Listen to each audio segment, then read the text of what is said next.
Hello, everybody, and welcome to part 3 of Penn and Teller. The Bible is BS.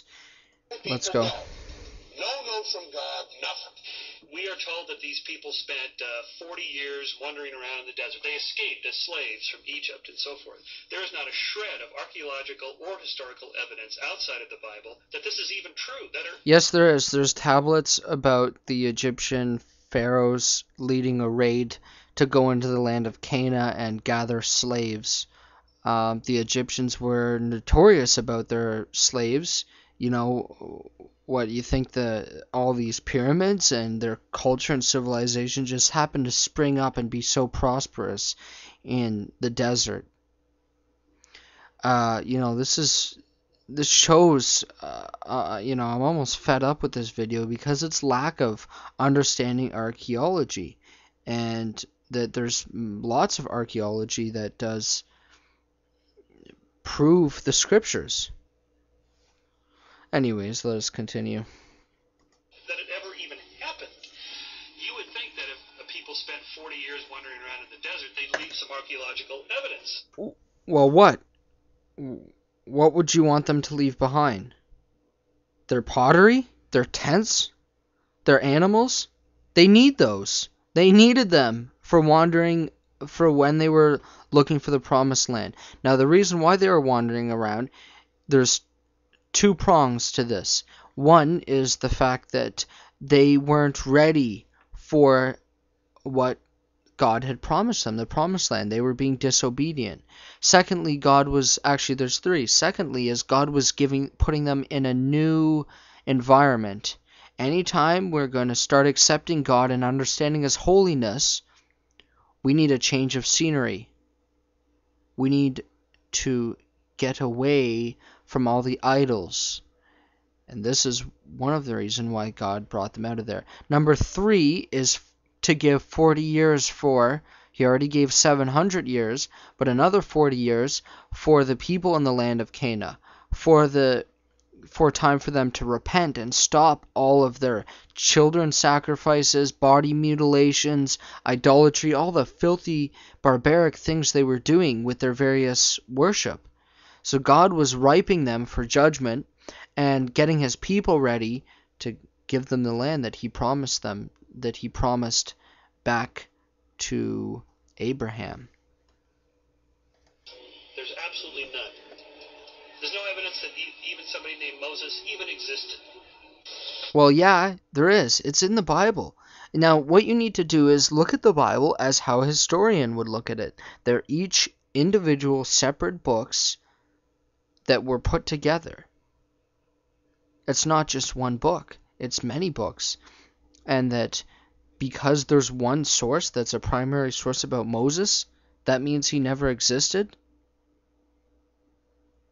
This is the traditions of the Jews. This is their book.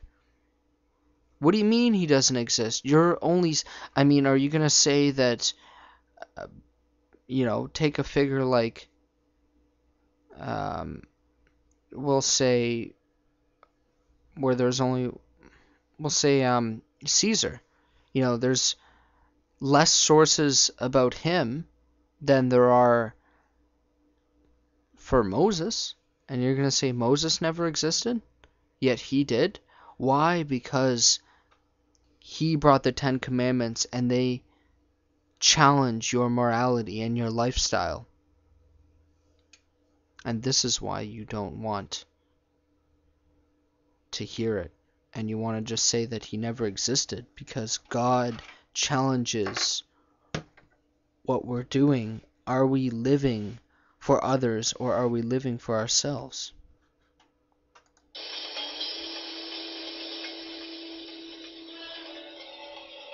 These guys want to play in the realm of science. They want to claim we have evidence for our beliefs. Okay, what is it?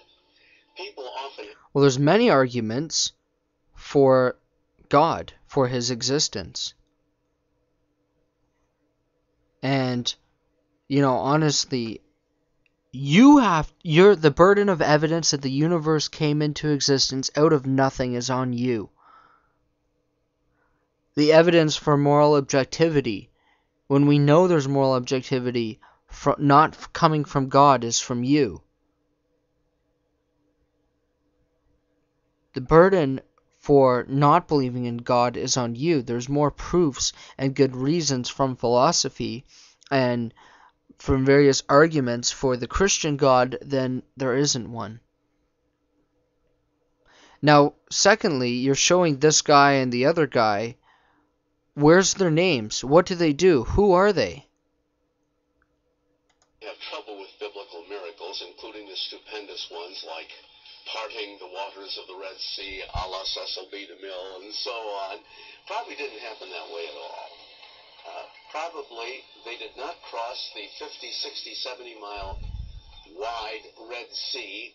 They crossed the Sea of Reeds, the Reed Sea. Now, you get a good north wind or a good offshore breeze or so, it will dry up the land.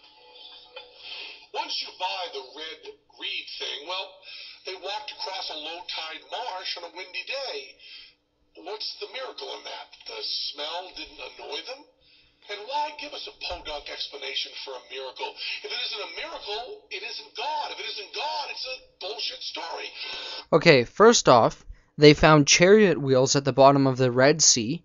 Our Bible says it's the Red Sea. I don't know where this Reed Sea business is coming from.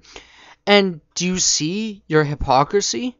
When it's God doing this, when it's God working through creation and telling people that slavery is wrong and saving his people from slavery and helping them out of it miraculously, oh yeah, it's BS, you can't believe it. Then you want to try and reason it and give proofs from I don't know where, and I don't know who that guy is, saying that it's the Reed Sea. Well, then that's BS. Well, there's no way you can be pleased. You want evidence to fit your criteria for evidence, and that's BS. Then you want evidence from our scriptures that it is God who did this, who is working in his creation miraculously, and that's BS. And this is why we say to Christians watching this, don't ever let an atheist explain to you the Bible. It's not his book. He's going to try and explain it the way he wants to, and not as it is. Now let's turn to the New Testament. Any of the Gospels will do. Actually, I'll stop here and continue on with part 4. Stay tuned.